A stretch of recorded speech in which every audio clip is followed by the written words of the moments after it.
everyone, Ivy Lee Gaming here, and today we're playing Watcher of Realms. For today's video, we have some dev insights to go over from June 23rd. I'm a little bit late, but let's get into it.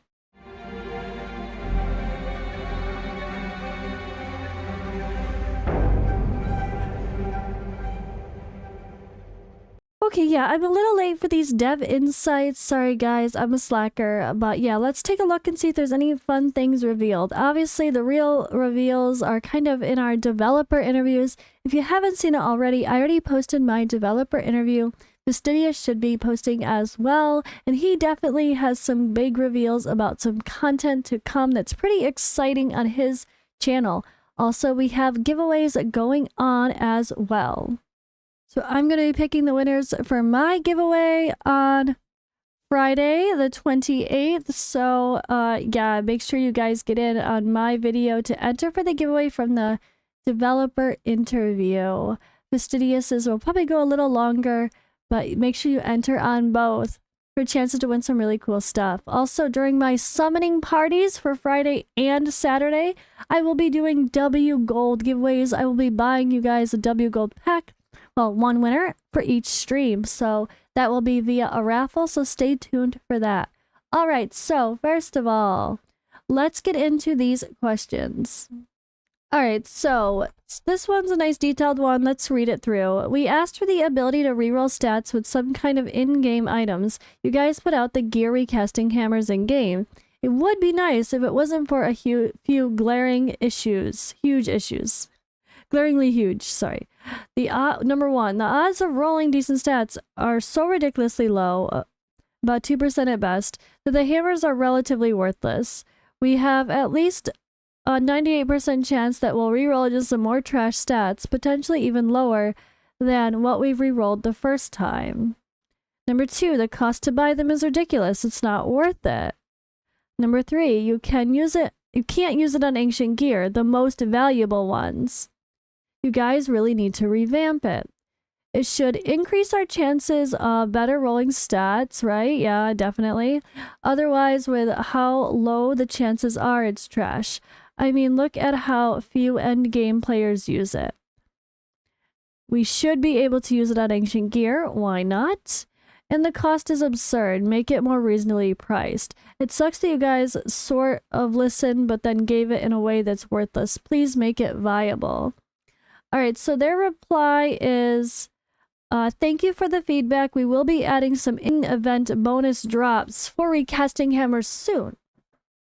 So they're not, it doesn't sound like they're willing to adjust the gear recasting hammer itself, just that they are going to give us more of them, maybe? Which, I mean, could also be nice, but I don't know. I've had a couple good results. Not amazing, but like made the pieces better for sure. But they're not the greatest. That's a very fair comment. They definitely need higher rates to actually get something worth it. If we're gonna spend money, it should be guaranteed, or resources.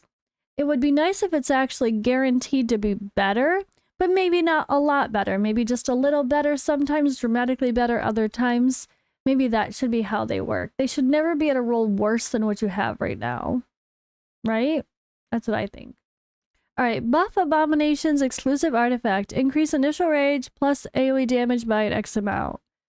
They said they will consider improving Abomination's exclusive artifact, but we haven't decided on specifics yet. Alright, question 3. Make the gear from the black market only mythics once you reach a certain level. It's true, like, we're never going to buy epic or legendary gear. Why is it even there once you get to a certain point? They said an overall improvement plan for our black market shop has been put in place. We made a note of your suggestion and will consider them for the inclusion of the scope of our improvements. That's good to see. A revamped black market shop in the future. That's a good sign. Alright, devs, please hear me out. There are tons of old players in my guild who are starting to quit and stop spending. The main reason is their awakening tokens reach 200,000 and they've got no use for it.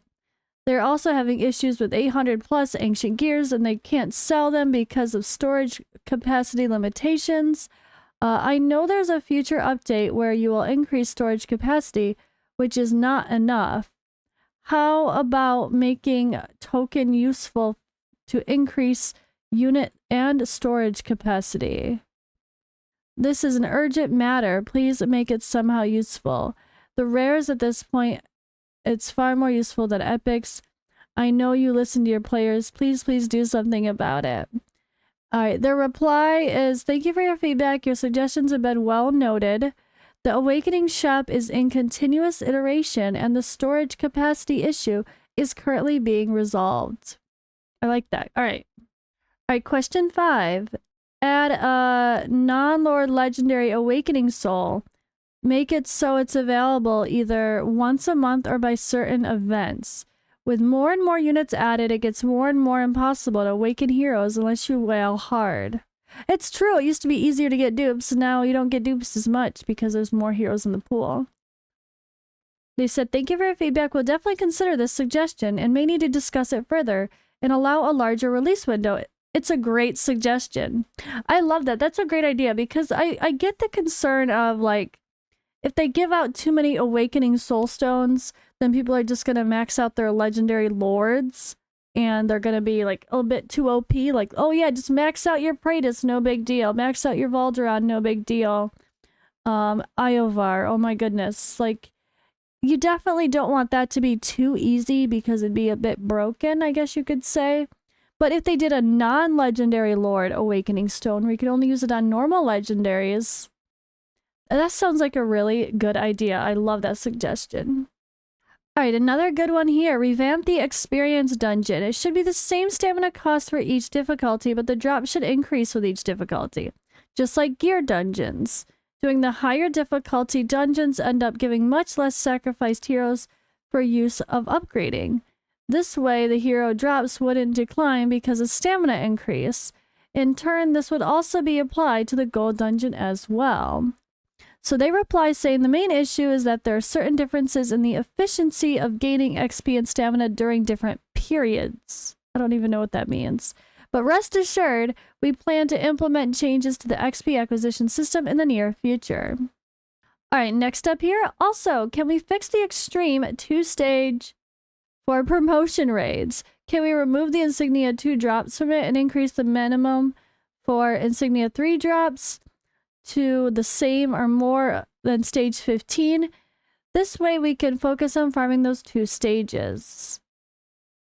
Yeah, it's been weird that it's better to farm either stage 15 or like if you need purples you would just farm stage 1, but farming stage 2 can feel bad because you'll get too many mythic drops sometimes, or you'll get the purples when you really need the gold, and the gold drops that are there are not worth farming. It's not as high of an option. It doesn't make any sense. It shouldn't be better to farm stage 15 than extreme 2 if you need gold insignias. It's so weird. But they do say, thank you for your feedback. You can be sure that we will make these improvements in due time. So they are going to improve the extreme stages. I like that. All right, let's go on to question 12. You may have to make a new map for the guild versus guild. You're scandalous. It's the best content in the game for those who are endgame, and you neglect it like this. Put this new map, or even better, the possibility of choosing between multiple maps. I don't like the ability to choose because then there'll just be one answer. People will figure out what the best, most efficient answer is, and that will be what everybody uses. I think if they swap maps every week or every season or whatever, and then people have to constantly change their formations, that would be more interesting. But yeah, they do say we expect new maps to be available in the next update. So there you go. All right, this question 13 mentions Coda promotions being pretty garbage because like spending 130 bucks grants you whatever summoning crystals. It's like, it's not much. It's like spending $130 and getting $3 worth of rewards. I mean, they obviously can't give too much, but they do comment saying that they'll hold different payment-based events. For example, like where, yeah, you accumulated recharge amounts get you different rewards. That's actually something that's going to be happening like now, like, I don't know, depending on when I post this video. If it's Wednesday, tomorrow. If it's Thursday, today. But I have a video coming, I'll have a video coming out on Friday with a really cool offer. So stay tuned. Be sure to, yeah, note my video and take advantage of a really great deal. Okay, I'm really excited. I just skimmed the next one and I'm really excited because this is what I want, because Dragonair does this so well. If they somewhat copy what Dragonair does, then it'll be amazing. All right, so question 14. With the increasing amount of content and also having to remember to set up Guild Wars with a gear plan, switching around so much all the time, it's a pain. I propose that we have some sort of preset teams so we can switch 5 to 10 heroes at a time, depending on the content of the gear we want. It would be better to separate gear into different content, but for new players that could be complicated quickly. A menu for team presets so you can see how Guardian Tales have done it would be absolutely incredible. Yeah, I don't know what Guardian Tales is, but Dragonair has amazing team presets. You can make like 15 to 30 teams. You preset that, you could name them however you want, and then it saves all the gear associated with those heroes and the artifacts during that team. So like you might have a different artifact for Guild Wars than you do for Guild Boss, right? And it says this feature is already under development and will be released in several versions from now. That's what I want to hear. That's amazing news. I'm so happy. Hell yeah. All right, and let's finish up here with no time limit roguelike endless fight events like Thanatos. Thanatos fight was so fun for me that when time limit is over, I feel literally sad. Rewards can have a limit like 40k, and rest assured, it's a fun way to spend time if you're literally playing another game inside a game. The buffs are amazing and they're unique in that you actually want to try to do different builds to see if those builds keep nuking the ads. I want to decide when I should take defensive power and when I should keep taking offensive power. It just has so much potential, and as a fellow tower defense game lover, adding this kind of limitless potential can make people literally log into play as part of a time killer. And they say, we are planning similar gameplay events and expect them to be available soon. Really cool. So this is also something that gets mentioned in Fastidious's video that will be coming out soon. So there you go, guys. All right, that's it for the Dev Insights. Thank you guys for watching. And yeah, I will see you in the next video.